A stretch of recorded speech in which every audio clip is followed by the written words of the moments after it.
Hello बच्चों, let us read the question first. The question says, show that the function f r to r fx equal to 2x plus 3 is invertible and find f inverse.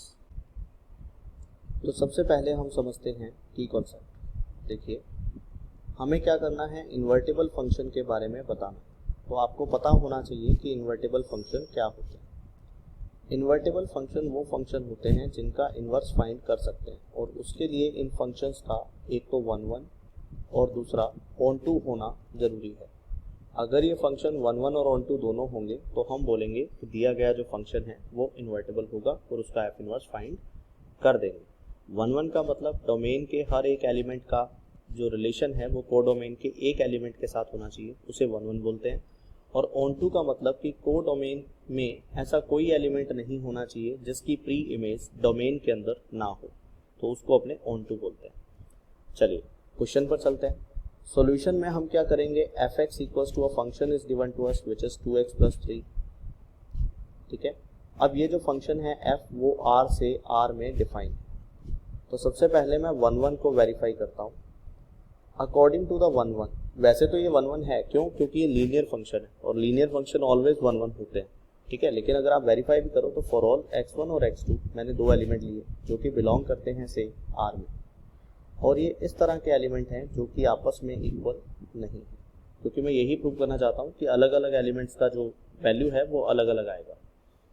मैं क्या करता हूँ, इसको function के according अगर change करूँ तो आप देखिए, इसको 2 से मल्टीप्लाई किया तो 2x1 is not equal to 2x2। अब फंक्शन के अकॉर्डिंग यहाँ पर देखिए 2x प्लस 3 है, तो मैं इसमें 3 ऐड कर देता हूँ। So 2x1 plus 3 is not equal to 2x2 plus 3। ठीक है, यानी कि अलग अलग एलिमेंट्स थे और उसकी जो इमेज आएगी वो भी क्या आएगी, अलग अलग आएगी। दैट्स वाई वी से द फंक्शन इज 1।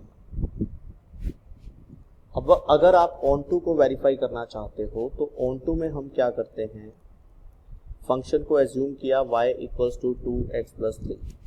यहाँ से मैंने क्या किया, 2x इक्वल्स टू क्या आ जाएगा, y माइनस 3 आएगा। फिर यहाँ से x की जो वैल्यू है वो आएगी y माइनस 3 डिवाइड बाय 2। अब आप इस फंक्शन में देख सकते हैं कि अगर मैं y की वैल्यू r में से लेता हूँ, मतलब रियल नंबर में से, क्योंकि ये r से r में डिफाइन था, यानी कि x भी यहाँ से लेना है और y इसमें से लेना है।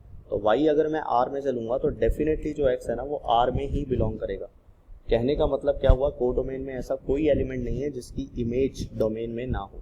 कोडोमेन का मतलब r, this one, and domain का मतलब भी r। तो सभी एलिमेंट्स की प्री इमेज इस r में एग्जिस्ट करती है। ठीक है, तो दैट्स वाई अपने बोलेंगे कि this function is onto. तो अब ये फंक्शन 1 भी है और ऑन टू भी है। तो अगर ये 1 और ऑन टू दोनों ही हैं तो मैं इसका इन्वर्स बड़े आराम से फाइंड कर सकता हूँ। इसके अंदर ये वाला जो x है that will be replaced with f inverse y equal to y minus 3/2। Okay, so ये इन्वर्स फंक्शन होगा। Hope you understood it well. Best of luck.